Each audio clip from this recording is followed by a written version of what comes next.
உருண்டை குழம்பு எப்படி செய்கிறதுன்னு பார்க்கலாம். 1 டம்ளர் கடலப்பருப்புக்கு 1/2 டம்ளர் துவரம்பருப்பு 2 சேர்த்து நல்லா ஒரு 4 மணி நேரம் ஊற வச்சு எடுத்ததுக்கப்புறமா ஒரு மிக்ஸி ஜாரில் பூண்டு, சோம்பு, வரமிளகா, அப்புறம் கல் உப்பு போட்டுக்கோங்க. நல்லா கோர்ஸாக அரைச்சதுக்கப்புறம் இஞ்சி சேர்க்க மறந்துட்டேன், இஞ்சி சேர்த்துக்கோங்க.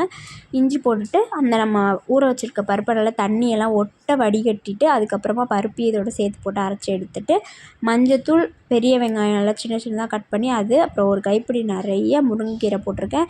இது ஆப்ஷனல் தான், நீங்கள் போட்டுக்கிட்டிங்கன்னா ரொம்ப டேஸ்ட்டாக இருக்கும், சேர்த்துக்கோங்க, உடம்புக்கு நல்லது.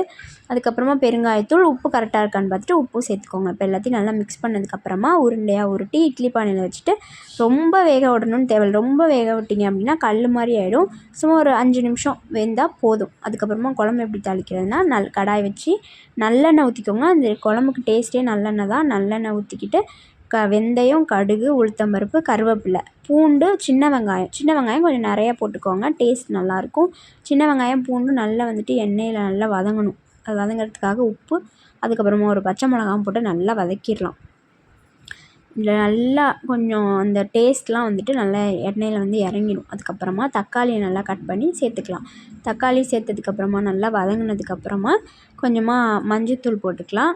அப்புறம் 2 ஸ்பூன் மிளகாத்தூள், அப்புறமா 3 ஸ்பூன் மல்லித்தூள் போட்டு இதையும் நல்லா நம்ம வதக்கணும். எண்ணெய் நல்லா பிரிஞ்சு வரணும். நம்ம வதக்க எண்ணெய் நல்லா பிரிஞ்சு வரும். இந்த மாதிரி வந்தாலே குழம்பு நல்லா டேஸ்ட்டாக இருக்கும். நல்லா வதங்கினதுக்கப்புறமா 1 கப் நிறையா புளி சாறு எடுத்து வச்சுருக்கேன் கரைச்சி, அதையும் இதோட சேர்த்துட்டு தேவையான அளவு குழம்புக்கு எவ்வளோ நம்ம தண்ணி ஊற்ற போகிறோமோ அதுக்கு தகுந்த மாதிரி தண்ணியும் நம்ம ஊற்றி இதை நல்லா கொதிக்க விடணும்.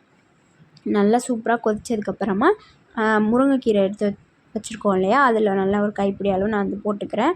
இதுவும் ஆப்ஷனல் தான், வேணுன்னா போட்டுக்கலாம், இல்லைன்னா தேவையில்லை. ஆனால் போட்டிங்கன்னா ரொம்ப நல்லாயிருக்கும். போட்டுட்டு இதையும் நல்லா கொதிக்கட்டும். அதுக்கப்புறமா ஒரு கொஞ்சமாக சின்ன தேங்காவாக எடுத்து அதுவும் சோம்பும் நல்லா அரைச்சி இதோட சேர்த்துற வேண்டியதான். சேர்த்து நல்லா குழம்பு கொதிச்சோடனே நம்ம உருட்டி வச்சுருக்க உருண்டையெல்லாம் குழம்புல எடுத்து போட்டுட்டு ஒரு சிம்மில் வச்சு ஒரு 10 மினிட்ஸ் இருந்தாலே போதும். உருண்டை நல்லா குழம்பு நல்லா ஊறிடும். டேஸ்ட் சூப்பராக இருக்கும். ரொம்ப சாஃப்டாக இருக்கும் உருண்டை. சூப்பராக இருந்துச்சு உண்மையாகவே குழம்பு. இந்த குழம்பு நீங்கள் ட்ரை பண்ணிவிட்டு எப்படி இருந்துச்சு அப்படின்ட்டு மறக்காமல் கமெண்ட் செக்ஷனில் சொல்லுங்கள். இதே வச்சுட்டு இதே மாவு, இந்த உருண்டை மாவே மிச்சம் இருந்துச்சு, அதை எடுத்து நான் கொஞ்சமாக பக்கோடா மாதிரி செஞ்சுருந்தேன். மொறு மொறுன்னு சாப்பிடவே அவ்வளோ டேஸ்ட்டாக, உள்ளே நல்லா சாஃப்டாக, வெளியில் நல்லா மொறு மொறுன்னு அவ்வளோ டேஸ்ட்டாக இருந்துச்சு. நீங்களும் செஞ்சு பாருங்கள். செஞ்சு பார்த்துட்டு எப்படி இருந்துச்சுன்னு கமெண்ட் செக்ஷனில் சொல்லுங்கள். இந்த மாதிரி உங்களுக்கு தொடர்ந்து ரெசிபி வேணுன்னா மறக்காமல் சேனலை சப்ஸ்கிரைப் பண்ணிக்கோங்க.